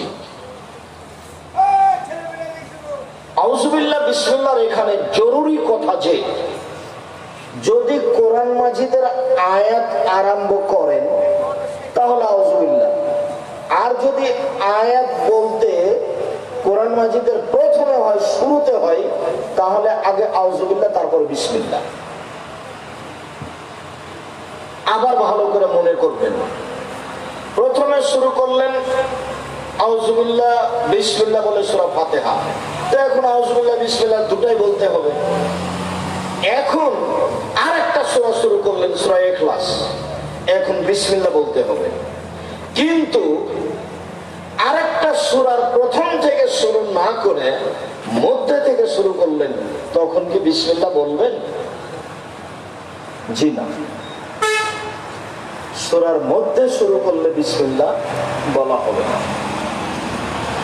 মধ্যে শুরু করলে বাস সূরা ফাতিহা শেষ হয়ে গেল, ওখানে চলে যাবে। আলহামদুলিল্লাহি রাব্বিল আলামিন, বিশ্ব জগতের প্রতিপালকের প্রশংসা। আর রহমানুর রহিম, তিনি হচ্ছেন পরম দাতা দয়ালু। মালিক ইয়াউমিদ্দিন, তিনি হচ্ছেন বিচার দিনের মালিক। ইয়াকা না'বুদু, একমাত্র তোমার ইবাদত করি। ওয়া ইয়াকা নাস্তাঈন, একমাত্র তোমার নিকটে সাহায্য চাই। ইহদিনাস সিরাতাল মুস্তাকিম, তুমি আমাকে সোজা সঠিক পথ দেখাও। সিরাতাল লাযীনা আন'আমতা আলাইহিম, ওই পথ দেখাবে যে পথের উপরে তুমি দয়া করেছো, ওদের পথ তুমি দেখাও যাদের প্রতি অনুগ্রহ করেছো। গায়রিল মাগদুবি আলাইহিম ওয়ালাদ-দাল্লিন, ওদের পথ দেখায়ও না যারা ভ্রান্ত। যাদের প্রতি তুমি অভিশাপ করেছো, ওদের পথ তুমি দেখায়ও না। আমিন। এই দীর্ঘ সময় ধরে তোমার দরবারে যে প্রার্থনা করলাম, এই প্রার্থনা তুমি কবুল করো। সম্মানিত দিনী ভাই বোন, আপনাদের সাথে এখানে এই সূরা ফাতিহার সূচনাতে আরেকটি কথা থেকে যাচ্ছে যে আপনাদের সামনে আমি একটা সানা পড়ে দেখালাম, একটা, আল্লাহুম্মা বা'id বাইনি ওয়া বাইনা খাতায়া। তবে আয়েশা রাদিয়াল্লাহু তাআলা আনহা থেকে আরেকটা সানা আছে হাদিস সহিহ, সেটা হলো সুবহানাকা আল্লাহুম্মা ওয়া বিহামদিকা ওয়া তাবারাকা ইসমুকা ওয়া তাআলা জাদ্দুকা ওয়া লা ইলাহা গায়রুকা। সুবহানাকা আল্লাহুম্মা রাব্বানা ওয়া বিহামদিকা, হে আল্লাহ তোমার প্রশংসা সহকারে তোমার পবিত্রতা বর্ণনা করছি। ওয়া তাবারাকা ইসমুকা, তোমার নাম মঙ্গলময় হোক। ওয়া তাআলা জাদ্দুকা, তোমার মর্যাদা উঁচু হোক। লা ইলাহা গায়রুকা, তুমি ছাড়া কোনো মাবুদ নেই। এইটি আপনি, এই দুরূদ দুইটি আপনি 5 ওয়াক্ত সালাতে, নফল সালাতে পড়তে পারেন। তবে যদি রাতে উঠে সালাত আরম্ভ করেন, তখনকার সানা একটু ভিন্ন। মুখস্থ করতে না পারলে তো চেষ্টা তো করতে হবে। তো ওখানে দুটা সানা বলে আবার এখানে ফিরে আসছি। এক, ঘুম থেকে উঠে কোরআন মাজিদের সূরা আল ইমরানের শেষ রুকুর 5 আয়াত পড়বেন। প্রথম 5 আয়াত, ইন্না ফি খালকিস সামাওয়াতি ওয়াল আরদ ওয়া ইখতিলাফিল লাইলি ওয়ান নাহার, এখান থেকে শুরু করে ইন্নাকা লা তুখলিফুল মিয়াদ 5 আয়াত। এরপরে আপনি বলবেন আশহাদু আল্লা ইলাহা ইল্লাল্লাহু ওয়াহদাহু লা শারীকা লাহু লাহুল মুলকু ওয়া লাহুল হামদু ওয়া হুয়া আলা কুল্লি শাইইন কাদির ওয়া সুবহানাল্লাহি ওয়া আলহামদুলিল্লাহি ওয়া লা ইলাহা ইল্লাল্লাহু আল্লাহু আকবার ওয়া লা হাওলা ওয়া লা কুওয়াতা ইল্লা বিল্লাহ রব্বিগফিরলি। লা ইলাহা ইল্লাল্লাহু ওয়াহদাহু লা শারীকা লাহু, আল্লাহ ছাড়া কোনো মাবুদ নাই, তার কোনো শরীক নাই। লাহুল মুলকু, রাজত্ব তার। ওয়া লাহুল হামদ, প্রশংসা তার। লা ইলাহা ইল্লাল্লাহু ওয়াহদাহু লা শারীকা লাহু লাহুল মুলকু ওয়া লাহুল হামদু ওয়া হুয়া আলা কুল্লি শাইইন কাদির, তিনি সর্বশক্তিমান। ওয়া সুবহানাল্লাহি ওয়া আলহামদুলিল্লাহ, আল্লাহর পবিত্রতা বর্ণনা করি। আলহামদুলিল্লাহ, প্রশংসা আল্লাহর। ওয়া লা ইলাহা ইল্লাল্লাহ, আল্লাহ ছাড়া কোনো মাবুদ নাই। আল্লাহু আকবার, তিনি মহান। লা হাওলা ওয়া লা কুওয়াতা ইল্লা বিল্লাহ, বাহ্যিকভাবে এবং আন্তরিকভাবে নড়াচড়া করার কোনো শক্তি নেই। এইটুকু যদি আপনি বলেন, তারপরে রাসূল সাল্লাল্লাহু আলাইহি ওয়াসাল্লাম বলছেন এটা তা উস্তুজিবা, এখন যা বলবে সেটাই কবুল করা হবে, যা বলবে সেটাই কবুল করা হবে। এখন যদি অজু করে, অসাল্লা যদি সালাত আদায় করে, কবিলাত সালাতহু, তাহলে তার সালাত কবুল করা হবে। তাহলে ঘুম থেকে উঠে যদি এই দোয়া পড়েন, লা ইলাহা ইল্লাল্লাহু ওয়াহদাহু লা শারীকা লাহু লাহুল মুলকু ওয়া লাহুল হামদু ওয়া হুয়া আলা কুল্লি শাইইন কাদির ওয়া সুবহানাল্লাহি ওয়া আলহামদুলিল্লাহি ওয়া লা ইলাহা ইল্লাল্লাহু আল্লাহু আকবার ওয়া লা হাওলা ওয়া লা কুওয়াতা ইল্লা বিল্লাহ। আরেকটু কথা এখানে থেকে যাচ্ছে যে এই দোয়া পড়ে যা বলবেন সেটাই কবুল হবে। তার আরেকটু শর্ত হচ্ছে ওযু করে শুইতে হবে। বুঝাতে পারেনি কথা? ওযু করে শুইতে হবে। শোয়ার ব্যাপারে কেবলার দিকে পা করা যাবে না, এটা কিন্তু বিধান নাই, বরং কেবলার দিকে পা করে এটাই ভালো। কেন কেন মানুষ মনে করলো যে কেবলার দিকে পা করা যাবে না, অথচ শোয়ার ব্যাপারে বিধান হলো ডান কাত বাম কাত, শুইবে ডান কাতে, এটা বিধান। কেবলা হলো পেশাব পায়খানার ব্যাপারে, পেশাব পায়খানা করতে পারবে না কেবলার দিকে মুখ করে, কিন্তু কেবলার দিকে পা করে শোয়া যাবে না এই কথা মিথ্যে। অতএব এটা উল্টা ভাবে ধরতে হবে, কেবলার দিকে পা করে শোন, তাহলে বাড়ির সবাই জেনে নেই যে না, কেবলার দিকে পা করাতে কোনো সমস্যা নেই। ডান কাতে শুইবেন, গালের নিচে এইভাবে হাতটা রেখে আল্লাহুম্মা ইসমে কামত আহিয়ে, ঠিক আছে। এছাড়া আপনি এই দোয়া পড়তে পারেন, আল্লাহুম্মা আসলামতু নাফসি ইলাইকা ওয়াজ্জাহাতু ওয়াজহি ইলাইকা ওয়া ফাওয়াজতু আমরি ইলাইকা ওয়ালজাতু জাহরি ইলাইকা রাব্বাতা রাহমাতান ইলাইকা লা মালজা ওয়া লা মানজা মিনকা ইল্লা ইলাইকা আমানতু বিকিতাবিকা আল্লাযী আনসালতা ওয়া নাবিয়্যিকা আল্লাযী আরসালতা। বুখারী মুসলিম। রাসূল সাল্লাল্লাহু আলাইহি ওয়াসাল্লাম এই দোয়া পড়ে নিয়মিত ঘুমাতেন। ওযু করে এই দোয়া পড়ে ঘুমিয়ে যাবেন, তারপরে উঠে এই দোয়া পড়বেন। এখন যা প্রয়োজন সেটা বলতে পারেন এখন যে নদাপাড়ায় একটা জমির ব্যবস্থা করে দাও,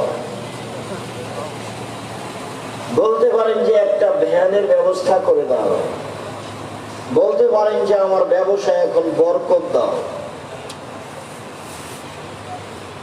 এছাড়া আপনি বলতে পারেন ঘুম থেকে উঠে, আল্লাহুম্মা লাকাল হামদু, হে আল্লাহ তোমার প্রশংসা, আনতা কাইয়ুমুস সামাওয়াতি ওয়াল আরদি ওয়া মান ফিহিন্না, তুমি আকাশ জমিন এবং এর মধ্যে যা কিছু আছে সবকিছুর প্রতিষ্ঠাতা। ওয়ালাকাল হামদু আনতা নূরুস সামাওয়াতি ওয়াল আরদ, প্রশংসা তোমার, তুমি আকাশ জমিন এবং এর মধ্যে যা কিছু আছে তার আলো। ওয়ালাকাল হামদু আনতা মালিকুস সামাওয়াতি ওয়াল আরদি ওয়া মান ফিহিন্না, তুমি আকাশ জমিন এবং এর মধ্যে যা কিছু আছে তার মালিক। ওয়ালাকাল হামদ, প্রশংসা তোমার, আনতাল হাক্ক, তুমি সত্য, ওয়াদাকাল হাক্ক, তোমার ওয়াদা সত্য, ওয়ালিকাউকা হাক্কুন, বিচারের মাঠে তোমার সাক্ষাৎ সত্য, ওয়াকাউলুকা হাক্কুন, তোমার কথা সত্য, ওয়াল জান্নাতু হাক্কুন, জান্নাত সত্য, অন্নার হাক্কুন, জাহান্নাম সত্য, অন্নাবিউন হাক্কুন, নবীগণ সত্য, মুহাম্মাদুন হাক্কুন, মুহাম্মদ সত্য। আল্লাহুম্মা লাকা আসলামতু, হে আল্লাহ আমি তোমার কাছে মাথা নত করলাম, অবিকা আমানতু, আমি তোমাকে মেনে নিলাম, ওয়া আলাইকা তাওয়াক্কালতু, আমি তোমার উপরে ভরসা করলাম, ওয়া ইলাইকা আনাবতু, আমি তোমার নিকটে ফিরে গেলাম, অবিকা খাসামতু, আমি তর্ক বিতর্ক কথাবার্তা সব তোমার কাছে করলাম, ওয়া ইলাইকা হাকামতু, আমার বিচার আমি তোমার কাছে পেশ করলাম।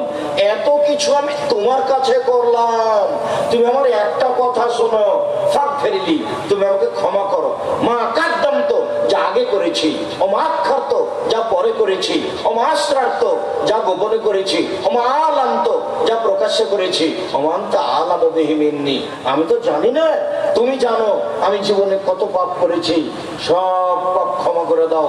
আনতাল মুকাদ্দিমু, তুমি আগে থেকে আছো, আনতাল মুআখিরু, তুমি চিরদিন থাকবে, লা ইলাহা ইল্লা আনতা, তুমি ছাড়া কোনো মাবুদ নেই, লা ইলাহা গায়রুকা, তুমি ছাড়া সত্য কোনো মাবুদ নেই। এই দোয়া করতে হবে তাহাজ্জুদ পড়তে উঠলে। ভারী লাগলো নাকি? কত কি মুখস্থ করে নিলেন, আর কত কি করলেন মিছিলে, আর কত কি বললেন। এটা ভারী লাগলো। জীবনের অনেক অংশ পার হয়ে গেছে, আজকে সিদ্ধান্ত পরিবর্তন করতে হবে। আজকে সিদ্ধান্ত পরিবর্তন করে এই নীতিতেই আসতে হবে, বিকল্প কোনো পথ নেই। বিসমিল্লাহির রহমানির রহিম। পরম দাতা দয়ালু নামে আরম্ভ করছি যে কোন একটি সূরা। বিসমিল্লাহির রহমানির রহিম। কুল হুয়াল্লাহু আহাদ। হে নবী আপনি বলুন আল্লাহু একক, আল্লাহু সামাদ, তিনি নিরপেক্ষ মুখাপেক্ষীহীন। লাম ইয়ালিদ, তিনি কাউকে জন্ম দেননি। ওয়া লাম ইউলাদ, তিনি কারো থেকে জন্ম নেননি। ওয়া লাম ইয়াকুল লাহু কুফুয়ান আহাদ, তার সমকক্ষ কেউ নেই। এই বলে আল্লাহু আকবার হাত ওই পর্যন্ত উঠিয়ে এবার যেতে হবে রুকুতে। রুকুতে যাওয়ার পূর্বে কয়েকটি জরুরি কথা। আয়েশা রাদিয়াল্লাহু তাআলা আনহা বলেন, রাসূল সাল্লাল্লাহু আলাইহি সাল্লাম যখন রুকুতে যেতেন তখন তার হাঁটুকে এভাবে চেপে ধরতেন আর হাত দুটিকে সোজা রাখতেন। ওলা ইসাব্বু রাসূল, মাথা নিচু না করতেন না উঁচু করতেন, মাথা না নিচু করতেন না মাথা উঁচু করতেন, একবারে পিঠ সোজা করে রাখতেন। একাধিক সহিহ হাদিস, পিঠটা এভাবে বাঁকা করে রাখবেন না। রুকু সিজদা ভুল হলে কিন্তু সালাত কবুল হবে না। তিনটে জায়গায় ত্রুটি থাকলে সালাত কবুল হবে না। এক ওযু, দুই রুকু, তিন সিজদা। সালাত এমন একটি ইবাদত যার উপরে নির্ভর করে অন্যান্য ইবাদত।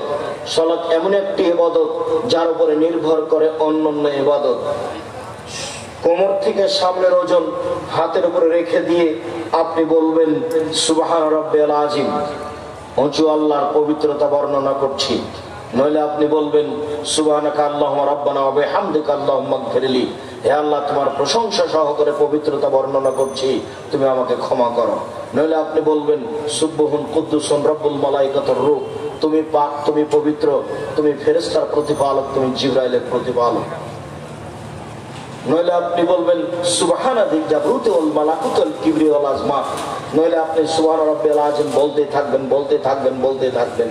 3 বারের হাদিস ঠিক নয়, 10 বারের হাদিস ঠিক নয়, 5 বারের হাদিস ঠিক নয়, যে যা পারে। মনে থাকবে না? মনে হয় যে যা পারে বেশি বেশি বলার চেষ্টা করবেন। সাহাবী বলছেন আল্লাহর নবী রুকুতে থেকে গেলেন সূরা বাকারা পড়ার সময়। সূরা বাকারা আড়াই পারা, মানে হিসাব নিকাশের বাইরে চলে গেল। মানুষই তো করেন। আমি আর আপনি চেষ্টা করলে পারবো, চেষ্টাই করি না, সাহসই করি না, তাহলে কি হবে? এটাও তো একটা গুরুত্বপূর্ণ ইবাদত। রুকুতে এগুলি বলছি। এবার সামি আল্লাহু লিমান হামিদা, একবারে সোজা হয়ে দাঁড়াবেন। আল্লাহ ওই লোকের প্রশংসা শুনলো যে তার প্রশংসা করলো। বিলাস সমাতে, আকাশ পরিমাণ প্রশংসা, মিলাল আর জমিন পরিমাণ প্রশংসা, মিলামা বাইনাহুমা, আকাশ জমিনের মধ্যে যে ফাঁকা আছে এই পরিমাণ প্রশংসা, মিলামা শাইতানিন শাইন বাদো, এরপরে তুমি যত চাও তত তোমার প্রশংসা। এইগুলি বলে আপনি সিজদায় যাবেন। এই ছেলে, এইগুলি বলে আপনি সিজদায় যাবেন। সিজদায় অনেক দোয়া, সুবহান রাব্বিয়াল আলা, এছাড়া দোয়ার বই থেকে অনেক দোয়া মুখস্থ করে নেবেন। অন্যথায় কোরআনের আয়াত ব্যতীত যত হাদিসের দোয়া মুখস্থ আছে সব বলবেন। যদি ঋণ কর্জ থাকে তাহলে বলবেন আল্লাহ মাগফিনি বিহালালিকা না হারামিক ওয়া আগনিনি বিফাদলিকা মান সিওয়াকা। আর যদি খুব পাপ ক্ষমা চাচ্ছেন তাহলে বলবেন আল্লাহ ইন্নাকা আফুবুন তুহিব্বুল আফওয়া ফাআফু আন্নি, হে আল্লাহ তুমি ক্ষমাশীল, ক্ষমাকে ভালোবাসো, আমাকে ক্ষমা করো। আর যদি মনে করেন যে আমি কত কি চাচ্ছি ঠিক বলতে পারি না, অনেক কিছু চাই, বাড়ি ঘর জমি জায়গা চাই, তাহলে আপনি বলবেন আল্লাহুম্মা রাব্বানা আতিনা ফিদ দুনিয়া হাসানাতাও ওয়া ফিল আখিরাতি হাসানাতাও ওয়া কিনা আযাবান নার। যখন আপনি এই আয়াতের সাথে আল্লাহুম্মা লাগিয়ে দিবেন তখন এটা আর কোরআন মাজিদের আয়াত থাকবে না। কোরআন মাজিদের আয়াত রুকু সিজদায় পড়া নিষেধ। কিন্তু যখন আপনি এভাবে বলবেন আল্লাহুম্মা রাব্বানা আতিনা ফিদ দুনিয়া হাসানাতাও ওয়া ফিল আখিরাতি হাসানাতাও ওয়া কিনা আযাবান নার, হে আল্লাহ তুমি আমাকে ইহকালে কল্যাণ দাও, পরকালে কল্যাণ দাও, তুমি আমাকে জাহান্নাম থেকে বাঁচাও, তখন এটা হাদিসের দোয়া হয়ে যাবে। আপনি সিজদায় এই দোয়া পড়তে পারেন। সিজদায় বেশি বেশি দোয়া কবুল হয়। রাসূল সাল্লাল্লাহু আলাইহি সাল্লাম বলেছেন সিজদা হচ্ছে দোয়া কবুলের জন্য উপযুক্ত জায়গা। রাসূল সাল্লাল্লাহু আলাইহি সাল্লাম বলেন উমিরতু নাসজুদ আলা সাবাতে আযাম, আমাকে 7 হাড়ের উপরে সিজদা করতে বলা হয়েছে। নাক, কপাল 1, 2 হাত 3, 2 হাঁটু 5, 2 পায়ের বৃদ্ধাঙ্গুল, এ হলো 7 হাড়ের উপরে সিজদা করতে বলা হয়েছে। নাক, কপাল একবারে আগিয়ে রাখবেন যাতে করে আপনার এই শরীরটা লম্বা হয়, আর পাগুলি জমা করে রাখবেন, 2 পায়ের মাঝে ফাঁকা রাখবেন না, হাতগুলিকে কানের পাশে রাখবেন, নইলে কাঁধ সামনাসামনি রাখবেন, উঠিয়ে রাখবেন। রাসূল সাল্লাল্লাহু আলাইহি সাল্লাম বলেছেন কুকুর যেভাবে হাত মাটির উপরে বিছিয়ে দেয় তোমরা এইভাবে হাত মাটির উপরে বিছিয়ে দিও না, কোনোকে উঁচু করে রাখো। নারী পুরুষ সবাই কোনোই উঁচু করে রাখবে। আপনি বলবেন সুবহানা রাব্বিয়াল আলা, আরো অনেক দোয়া।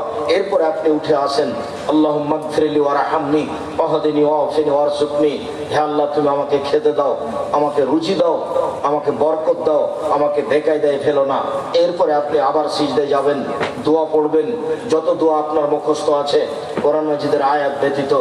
এরপরে উঠে আসেন, এ হলো 1 রাকাত, এভাবে আর 1 রাকাত। এবার আপনি আত্তাহিয়াতের বৈঠকে বসেছেন, বাম হাতের আঙ্গুলগুলি জমা জমা করবেন, বাম পায়ের পাতার উপরে বসবেন, ডান হাত এই 2টি আঙ্গুল জমা করবেন, তৃতীয় আঙ্গুলের নখের উপরে বৃদ্ধ আঙ্গুলের পেটটা রেখে হাঁটু করে রেখে দিবেন। এই আঙ্গুলটা অবিরাম নড়বে, এই আঙ্গুলটা অবিরাম নড়বে। আত্তাহিয়াতু লিল্লাহি ওয়াস সালাওয়াতু ওয়াত তাইয়্যিবাতু, সমস্ত ইবাদত আল্লাহর জন্য। আসসালামু আলাইনা ওয়া আলা ইবাদিল্লাহিস সালিহিন, শান্তি আমাদের উপরে, শান্তি সকল ভালো মানুষের উপরে। আশহাদু আল্লা ইলাহা ইল্লাল্লাহু ওয়াহদাহু লা শারীকা লাহু ওয়া আশহাদু আন্না মুহাম্মাদান আবদুহু ওয়া রাসূলুহু, আমি সাক্ষ্য দিচ্ছি আল্লাহ ছাড়া কোনো মাবুদ নেই, আমি সাক্ষ্য দিচ্ছি মুহাম্মদ সাল্লাল্লাহু আলাইহি সাল্লাম তার বান্দা এবং তার রাসূল। আল্লাহুম্মা সাল্লি আলা মুহাম্মাদ ওয়া আলা আলি মুহাম্মাদ কামা সাল্লাইতা আলা ইব্রাহিম ওয়া আলা আলি ইব্রাহিম ইন্নাকা হামিদুম মাজিদ, হে আল্লাহ তুমি মুহাম্মদ সাল্লাল্লাহু আলাইহি সাল্লাম ও তার বংশধরের প্রতি শান্তি অবতীর্ণ করো যেমন ভাবে ইব্রাহিম আলাইহিস সালাম ও তার বংশধরের প্রতি শান্তি অবতীর্ণ করেছিলে। তুমি প্রশংসনীয়, তুমি জ্ঞানী। আল্লাহুম্মা বারিক আলা মুহাম্মাদ ওয়া আলা আলি মুহাম্মাদ কামা বারাকতা আলা ইব্রাহিম ওয়া আলা আলি ইব্রাহিম ইন্নাকা হামিদুম মাজিদ, হে আল্লাহ তুমি মুহাম্মদ সাল্লাল্লাহু আলাইহি সাল্লাম ও তার বংশধর প্রতি বরকত নাযিল করো যেমন ভাবে ইব্রাহিম আলাইহিস সালাম ও তার বংশধর প্রতি বরকত নাযিল করেছিলে। তুমি প্রশংসনীয়, তুমি জ্ঞানী। আল্লাহুম্মা ইন্নী যালামতু নাফসি যুলমান কাসীরা, হে আল্লাহ জীবনে খুব পাপ করেছি, ফাগফিরলি তুমি আমাকে ক্ষমা করো। মাগফিরাতাম মিন ইনদিক, ক্ষমা একমাত্র তোমার পক্ষ থেকে হয়ে থাকে। ওয়ারহামনি, তুমি আমার উপর দয়া করো। ইন্নাকা আনতাল গাফুর রহিম, তুমি যে দয়াশীল, তুমি যে ক্ষমাশীল, তুমি যদি দয়া না করো, তুমি যদি ক্ষমা না করো, কে আমার প্রতি দয়া করবে, ক্ষমা করবে? আল্লাহুম্মা আউযু বিকা মিন আযাবি জাহান্নাম, হে আল্লাহ আমি তোমার কাছে জাহান্নাম থেকে বাঁচতে চাই। ওয়া আউযু বিকা মিন আযাবিল কবর, আমি তোমার কাছে কবরের শাস্তি থেকে বাঁচতে চাই। ওয়া আউযু বিকা মিন ফিতনাতিল মাসীহিদ দাজ্জাল, তোমার কাছে দাজ্জালের ফিতনা থেকে বাঁচতে চাই। ওয়া আউযু বিকা মিন ফিতনাতিল মাহইয়া ওয়াল মামাত, তোমার কাছে বাঁচতে চাই ইহকালের বিপদ, তোমার কাছে বাঁচতে চাই বড় পরকালের বিপদ, তোমার কাছে বাঁচতে চাই ইহকালের বিপদ হতে, তোমার কাছে বাঁচতে চাই পরকালের বিপদ হতে। আল্লাহুম্মা আউযু বিকা মিনাল মাসা ওয়াল মাগরাম, তোমার কাছে বাঁচতে চাই ঋণ কর্জ হতে, তোমার কাছে বাঁচতে চাই বড় পাপ হতে। ভুলেও কোনোদিন ঋণ কর্জ নিয়ে ব্যাংক থেকে টাকা উঠিয়ে ব্যবসা করবেন না।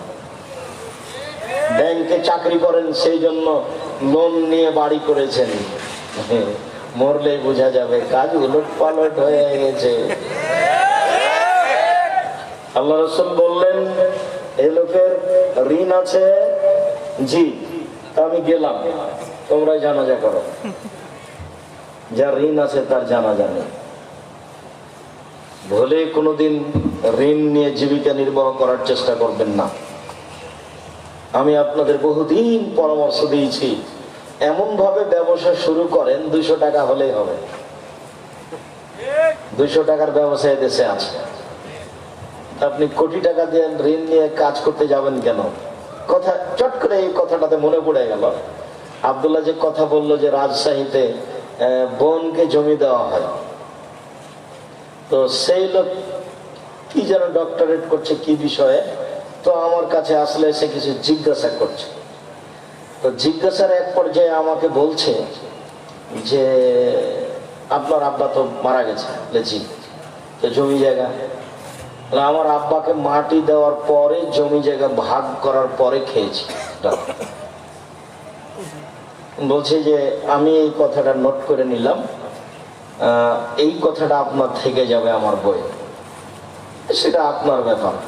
আমার আব্বাকে মাটি দিয়ে এসে আগে জমি জায়গা ভাগ করে খাওয়া দাওয়া করেছি। যদি যে জমি জায়গার ভাগ আমরা নিই না, আমি তো কিছু চিনি, আমার ছোট ভাই জমি চিনে না। যেটুকু আমার আবার জমি, আমার বোনেরা ওদের স্বামীরাই জমি চাষ করে খায়। আমরা ওটা নিয়ে কোনোদিন খেয়াল করিনি, ওটা হিসাবও করি না। ওখানে কি হয় তা কোনোদিন জিজ্ঞাসাও করি না। তো আমি আপনাদের অনেক বলেছি অনেক সময় যে আপনার দাদা মারা গেছেন, তো আপনার বাপ জমি ভাগ পাবে সকালে আর আপনার ফুফু পাবে বিকালে, এরকম কি না? দুইজন একসাথে, দুইজন একসাথে। এটাই শরীয়ত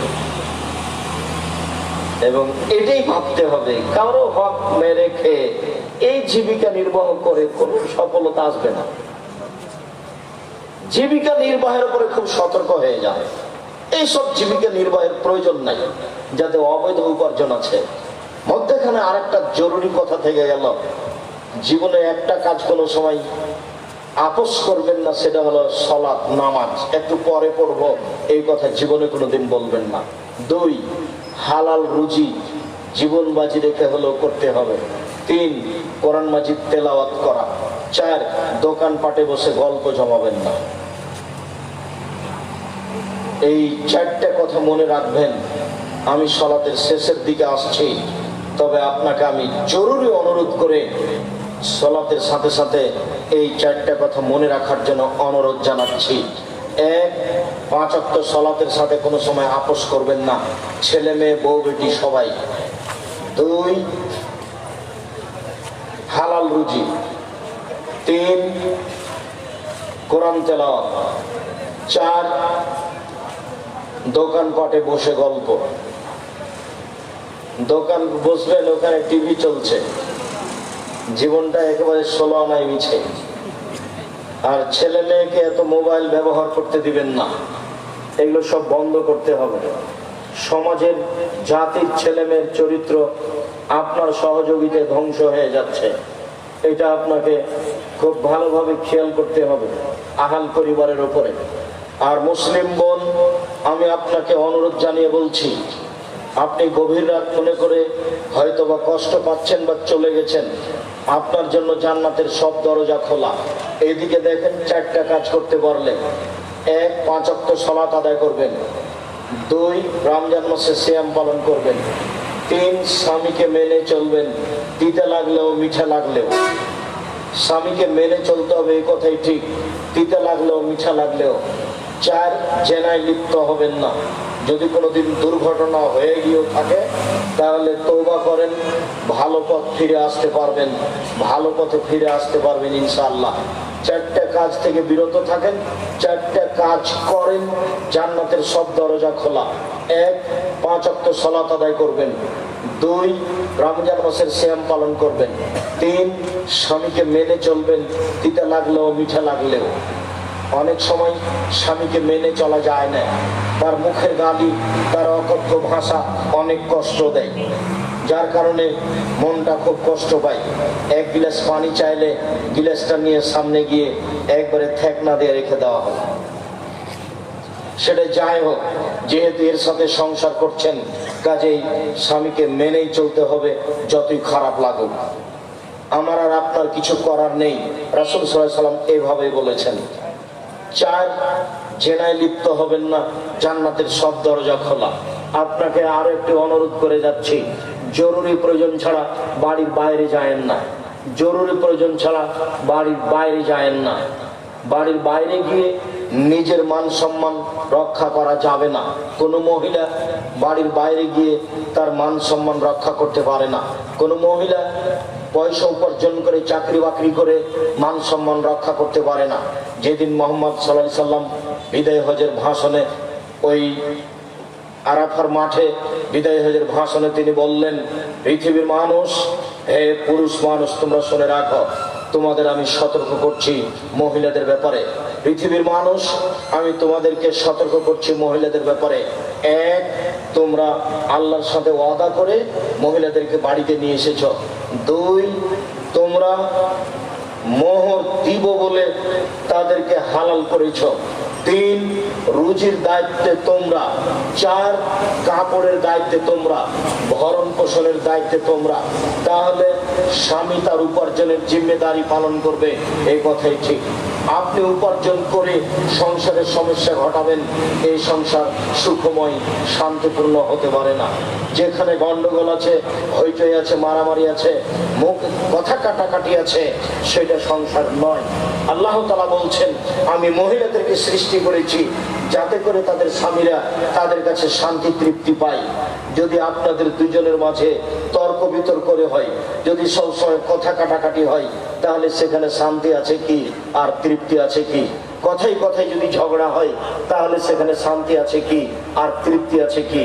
নিজের ব্যক্তিত্বকে সবকে একেবারে মাটিতে মিশিয়ে দিয়ে নিজেকে মনে করেন আমার শান্তি তৃপ্তি আমার স্বামীর নিকটে, আমি তার দুই পায়ের নিকটে সম্মান জানিয়ে তাকে মূল্যায়ন করে জীবিকা নির্বাহ করব। তাহলে আপনিও শান্তিতে থাকবেন, আপনার স্বামীও শান্তিতে থাকবে। এই কথাই ঠিক। আব্দুর রাজ্জাক সাহেবের কথাকে উপেক্ষা করে নারী জাতি 71 টিভিতে সফলতা আনতে পারে না, এটা অসম্ভব। নারীদেরকে সৃষ্টি করা হয়েছে বাচ্চা প্রসবের জন্য এবং স্বামীকে শান্তি ফিরতে দেওয়ার জন্য। এটা আমি বলিনি, এসব টিভির আমি 5 পয়সা দাম দিলে আপনি কি মনে করেন ও শতবার বললো আমাকে হিসাব করে তাকে কথা বলতে হবে? এই কথা আমি কোনোদিন ভাবিনি। জাতির কলঙ্ক নারী হচ্ছে বেগম রোকেয়া, আমাকে নতুন ভাবে বলতে হবে না। আমি সেদিনে বলে এসেছি বেগম রোকেয়া কেমন নারী, সেটা আপনাকে যদি জানতে হয় তাহলে কেন হবো অবরোধবাসিনী বই পড়তে হবে। মুসলিম নারীর প্রতি তার কত নোংরা কলম। অবরোধবাসিনী, তার একটা বই পাওয়া যাবে। কেন হবো অবরোধবাসিনী? নারীকে সৃষ্টি করা হয়েছে শান্তি তৃপ্তির জন্য, একথা আমি বলিনি, একথা আল্লাহ বলেছেন। নারীকে সৃষ্টি করা হয়েছে বাচ্চা প্রসবের জন্য, একথা আমি বলিনি, একথা আল্লাহ বলছেন। আল্লাহ বলছেন, নিসাউকুম হারসুল লাকুম ফাতু হারসাকুম আন্না শি'তুম। পৃথিবীর মানুষ, তোমরা তোমাদের স্ত্রীর কাছে তোমাদের খেতে আসো। তোমাদের জমি, তোমাদের স্ত্রী তোমাদের জমি, তোমাদের স্ত্রী তোমাদের ক্ষেত। তোমরা তোমাদের জমিতে তোমাদের খেতে আসো তোমাদের ইচ্ছা মতো, যেভাবে তোমাদের ইচ্ছা হয় সেভাবে। সকালে কি, বিকালে কি, দুপুরে কি, ভরা পেটে কি, খালি পেটে কি, চন্দ্রগ্রহণ লাগলে কি, সূর্যগ্রহণ লাগলে কি আর না লাগলে কি, সফরে বের হচ্ছেন না হচ্ছেন, কোনটার সাথে সম্পর্ক নেই। এই কথা আল্লাহ তাআলা বলেন। এটা তোমার ক্ষেত, এটা তোমার জমি। জমিতে যেমন শস্য উৎপাদন হয়, স্ত্রীর মাধ্যমে সন্তান উৎপাদন হবে। এই কথা আল্লাহ তাআলা বলছেন।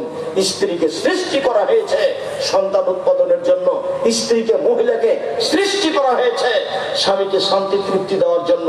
যারাই এই কথা উপেক্ষা করে সমাজে কিছু করতে চেয়েছে, তারা কোনোদিন মরা পর্যন্ত সফলতা আনতে পারবে না, বরং পরকাল হারাবে, জাহান্নামে যেতে হবে, জান্নাত হবে না। দিনরাত স্বামীর সাথে তর্ক বিতর্ক করে, ঘোরাঘুরি করে, গন্ডগোল করে জান্নাত লাভ করা যায় না। মরার আগে জান্নাত হারিয়ে গেছে।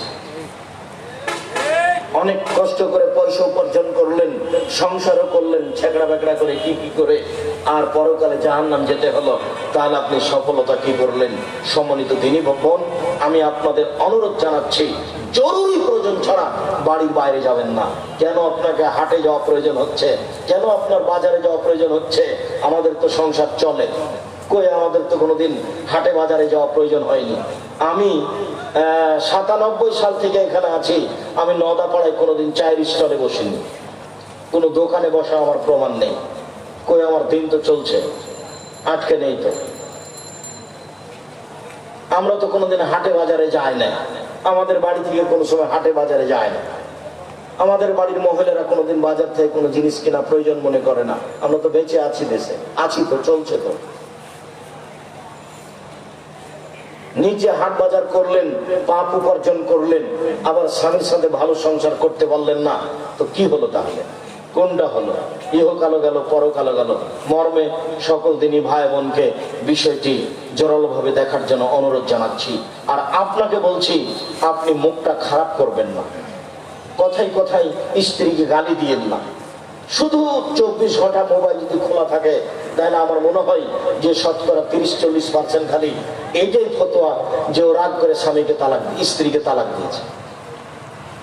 এত তালাক দেওয়া লাগে কেন? খালি তালাক কেন? বউ কথা বউ উল্টা চলছে, একটু মারতে হবে। আল্লাহ মারার কথা বলছেন, নবী মারার কথা বলছেন, তা আপনি কেন বউ তালাক দিতে গেলেন? কথায় কথায় তালাক কেন? এত তালাক কেন? আপনি একটু সতর্ক হতে পারেন না? মুখটা বন্ধ রাখবেন, একটু ধৈর্যশীল হবেন। পুরুষ মানুষকে একটু ধৈর্যশীল হতে হবে, মহিলা মানুষ তো অত ধৈর্যশীল নয়। এ কথা আল্লাহ বলছেন, এ কথা নবী বলছেন। আপনি কেন মুখের উপরে তর্ক করেন? আপনি একটু ঠান্ডা হন, আপনি একটু ধীর মেজাজের হন। তার ছাড়া তো আপনার চলে না। রান্না তো তাকেই করা লাগে, আপনার কাপড় চোপড় তো তাকেই দেখা লাগে, আপনার বাসা বাড়ি ঘর তো তাকেই দেখা লাগে। তো তাকে মারেন কেন, গালি দেন কেন? সম্মানিত দিনী ভাই, অযথা স্ত্রীর উপরে রাগ করে গালি দিয়ে সংসারটাকে জাহান্নামে পরিণত করিয়েন না। শাদী জাহান্নাম भी है, শাদী জান্নাত भी है। বিবাহ জাহান্নামও বটে, বিবাহ জান্নাতও বটে। জোর করে স্বামী স্ত্রী মিলে এই সংসারটাকে জাহান্নামে পরিণত করিয়েন না। মর্মে শেষের দিকে এসে জরুরি দু একটি কথা। তার একটি কথা হলো এই, আমার জীবনে বড় সাপ, এদেশের মাটিতে আমি উন্নত মানের প্রতিষ্ঠান গড়বই ইনশাআল্লাহ। এটা আমার জীবনে বড় সাপ। 2016 সালের 17 ফেব্রুয়ারি রোজ বুধবার বিকাল 4টা সাড়ে 4টার সময় জামিয়া সালাফে ডাঙ্গিপাড়া পবারাসের ফাঁকা মাঠে বলেছিলাম, আমার হাতে টাকা নাই, এ কথাও সত্য, এখানে প্রতিষ্ঠান গড়বে, এ কথাও সত্য, ইনশাল্লাহ গড়বেই গড়বে। কিভাবে হবে তা আমি জানি না, তবে হবে নিশ্চিত, ইনশাল্লাহ হবেই হবে। বিশাল প্রতিষ্ঠান, এদেশের সবচেয়ে বড় প্রতিষ্ঠান। প্রায় 1240 জন ছাত্র ছিল এবছরের জানুয়ারিতে ভর্তি। অনেক 715 জন ছিল মেয়ে। দুই প্রতিষ্ঠান মিলে 156 জন শিক্ষক শিক্ষিকা। একদিন তো 17 লক্ষ টাকা বেতনের কথা বলছিলাম, এখন অনেক বেশি। সব ব্যবস্থা আল্লাহর পক্ষ থেকে হচ্ছে। আপনাকে খালি বলছে আপনি একটু দোয়া করবেন। সহযোগিতা সবাই করতে পারে না, খালি একটু বলবেন আল্লাহ তুমি জামিয়া সালাফিকে কবুল করো, এটা আমার দাবি। আমার মনে বড় সাধ, এদেশের মাটিতে আমি উন্নত মানের প্রতিষ্ঠান গড়বই ইনশাআল্লাহ। 2013 সালের 24 আগস্ট রোজ মঙ্গলবার জামিয়া সালাফের রূপগঞ্জ নারায়ণগঞ্জ ঢাকা, এই মাটিতে আমি বলেছিলাম আমার হাতে টাকা নেই, এ কথা সত্য, এখানে প্রতিষ্ঠান গড়বে, এ কথা সত্য, ইনশাআল্লাহ গড়বেই গড়বে। ওই প্রতিষ্ঠানে এখন 550 শতক জমি কেনার সিদ্ধান্ত নিয়েছে। প্রায় 250 শতক কিনা হয়ে গেছে আলহামদুলিল্লাহ। বিশাল ভূখণ্ডের উপরে প্রতিষ্ঠান গড়বে ইনশাআল্লাহ, প্রায় 25-30 বিঘা। আমি আপনাদের কাছে দুয়ার ভিখারি। উপরে যদি একটু নড়চড় হয়ে যায় তাহলে কিছু করা যাবে না, আর উপর যদি ঠিক থাকে তাহলে এগুলো সব সহজ ঠিক। এই জন্য আমার দাবি আন্তরিকভাবে, আপনি আমার দিনী ভাই, আপনি আমার দিনী বোন, একটু জামিয়া সালাফের জন্য দোয়া করবেন। জামিয়া সালাফের সাথে আরো যত প্রতিষ্ঠান রয়েছে, অনলাইন আল ইতেশাম টিভি রয়েছে, জামিয়া সালাফের সাথে আপনার এই মাসিক আল ইতেশাম পত্রিকা রয়েছে। যাওয়ার সময় কেউ খালি যাবেন না, 20-25-30 টাকা দিয়ে একটা পত্রিকা হাতে নিয়ে যাবেন। আর এই সলাতুর রসুল বনাম প্রচলিত সলাত, রাসূল সাল্লাল্লাহু আলাইহি ওয়াসাল্লামের সলাত বনাম প্রচলিত সলাত, অনেকদিন থেকে আমার সাথ ছিল সলাতের উপরে, নামাজের উপরে একটা বই লেখা।